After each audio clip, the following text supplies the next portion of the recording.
श्रीमद् भगवत गीता में भगवान श्री कृष्ण कहते हैं, कर्मण्येवाधिकारस्ते मां फलेषु कदाचन।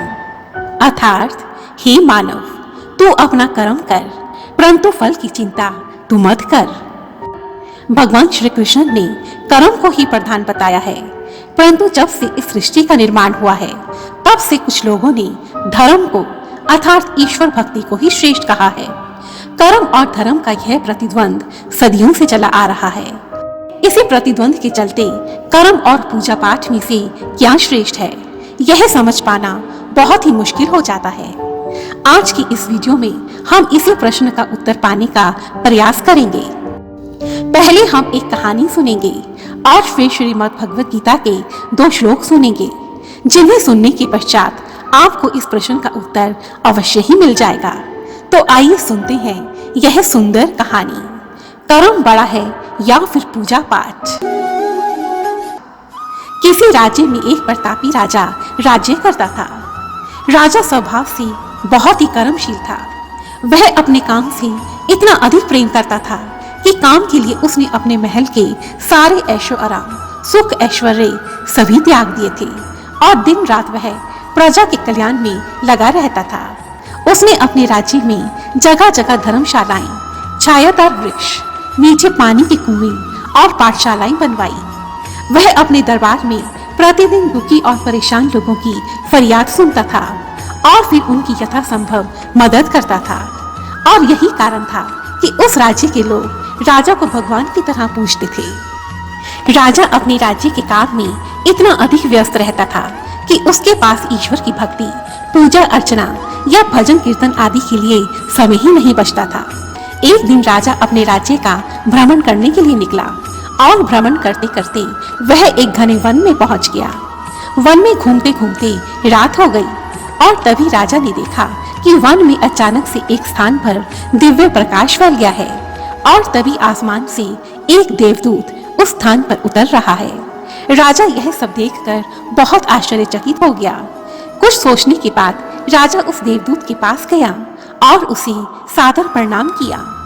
तभी राजा ने देखा कि उस देवदूत के हाथ में एक लंबी चौड़ी रंग बिरंगी पुस्तक थी और वह देवदूत उस पुस्तक में कुछ लिख रहा था। यह देखकर राजा के मन में उत्सुकता हुई और उसने उत्सुकतावश उस देवदूत से पूछा, हे देवदूत, यह आपके हाथ में कौन सी पुस्तक है? देवदूत ने कहा, हे राजन, यह हमारा बही खाता है।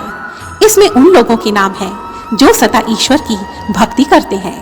तब राजा ने निराश होकर कहा, कृपया देखिए कि इस पुस्तक में मेरा नाम है भी या नहीं। राजा की बात मानकर वह देवदूत पुस्तक का एक एक पन्ना पलटने लगा, परंतु राजा का नाम उस पुस्तक में कहीं नहीं था।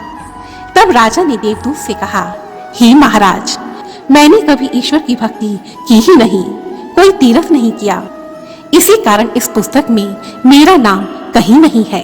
और ऐसा कहकर राजा ने देवदूत को प्रणाम किया और अपने महल वापस आ गया। अब तो राजा यह सोचने लगा, शीघ्र ही मैं वृद्ध हो जाऊंगा, इसलिए अब तो मुझे ईश्वर की भक्ति करनी ही चाहिए। और मन में ऐसा विचार आते ही अगली सुबह राजा शीघ्र उठा और स्नान इत्यादि से निवृत्त होकर राजा अपने रथ पर बैठकर मंदिर की ओर जाने लगा। राजा अभी रास्ते में ही था कि राजा का मंत्री तुरंत ही घोड़े पर सवार होकर राजा के पास आया और कहने लगा, हे राजन, इस राज्य के प्राय सभी गांवों में भयानक रोग फैल गया है। लोग उस रोग से तड़प तड़प कर मर रहे हैं।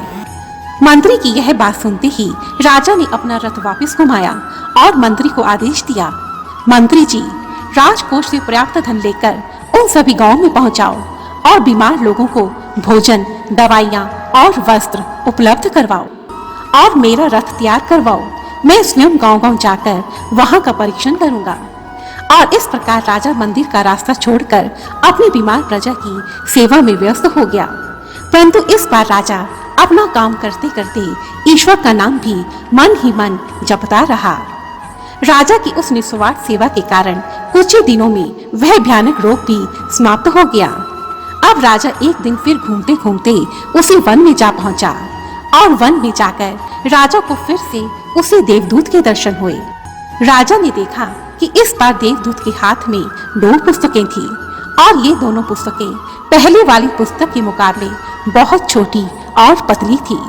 राजा ने फिर उत्सुकता से पूछा, हे महाराज, इस बार आप कौन सा बही खाता लेकर आए हैं? तब देवदूत ने कहा, हे राजन, इस एक बही खाते में उन लोगों के नाम हैं जो अपना कर्म, अपना सभी कर्तव्य निष्ठा से निभाते हैं। तब राजा ने देवदूत से उस बही खाते में अपना नाम देखने के लिए कहा।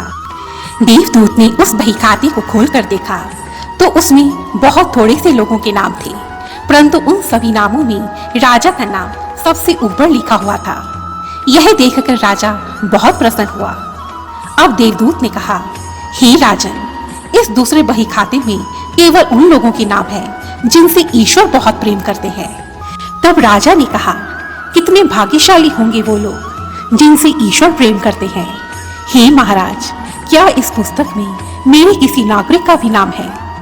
राजा की बात सुनकर देवदूत ने उस पुस्तक को खोला और यह क्या, पुस्तक के पहले पन्ने पर सबसे पहला नाम राजा का ही था। यह देखकर राजा आश्चर्यचकित हो गया और कहने लगा, हे महाराज, यह कैसे संभव है, क्योंकि मैंने तो कभी ईश्वर की भक्ति ही नहीं की। देवदूत ने कहा, हे राजन, यह सत्य है कि तुमने कभी मंदिर में बैठकर ईश्वर की भक्ति नहीं की, परंतु तुमने निस्वार्थ मन से बिना फल की चिंता किए सदा ही अपना कर्म किया है। तुमने अपने राज्य की भलाई के लिए, अपने प्रजा की भलाई के लिए निस्वार्थ भाव से सेवा की है और आज ईश्वर की कृपा से तुम्हारे ही हृदय में भक्ति भाव भी उत्पन्न हो गया है। हे राजन, आज तुम कर्म भाव और भक्ति भाव दोनों का महत्व समझते हो और इसी कारण हृदय में ईश्वर का नाम जपते हुए तुम अपना कर्म कर रहे हो। इसी कारण तुम्हारा प्रत्येक कर्म सात्विक और पवित्र हो गया है और आज इसी कारण तुम ईश्वर के सबसे प्रिय बन गए हो। उस देवदूत की ज्ञान भरी बातें सुनकर राजा की आंखों में आंसू आ गए। उसने उस देवदूत को प्रणाम किया और फिर अपने महल वापस आ गया। दोस्तों, इस कहानी के सार को पूरी तरह से स्पष्ट करने के लिए आइए सुनते हैं श्रीमद् भगवद गीता के 2 श्लोक। भगवद गीता के 3 अध्याय के 4 श्लोक में श्री कृष्ण कहते हैं, ना तो कर्म से विमुख होकर कोई कर्म फल से छुटकारा पा सकता है और ना ही केवल संन्यास से सिद्धि अर्थात भगवान की प्राप्ति की जा सकती है। अर्थात मनुष्य के लिए कर्म और भक्ति दोनों ही आवश्यक हैं। भगवद गीता के 3 अध्याय के 9वें श्लोक में श्री कृष्ण कहते हैं, श्री हरि को प्रसन्न करने के लिए यज्ञ रूपी कर्म करना अति आवश्यक है। इस श्लोक में देव भक्ति को भी एक कर्म के रूप में दर्शाया गया है। दोस्तों, इस कहानी और भगवद गीता के इन श्लोकों से हमें यही शिक्षा मिलती है कि कर्म और भक्ति दोनों का ही अलग अलग महत्व है। दोनों ही अपने स्थानों पर श्रेष्ठ है।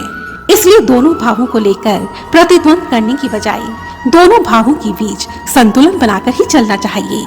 जो मनुष्य कर्म भाव और भक्ति भाव दोनों के बीच संतुलन बनाकर चलता है, वही मनुष्य सर्वश्रेष्ठ मनुष्य कहलाता है। धन्यवाद।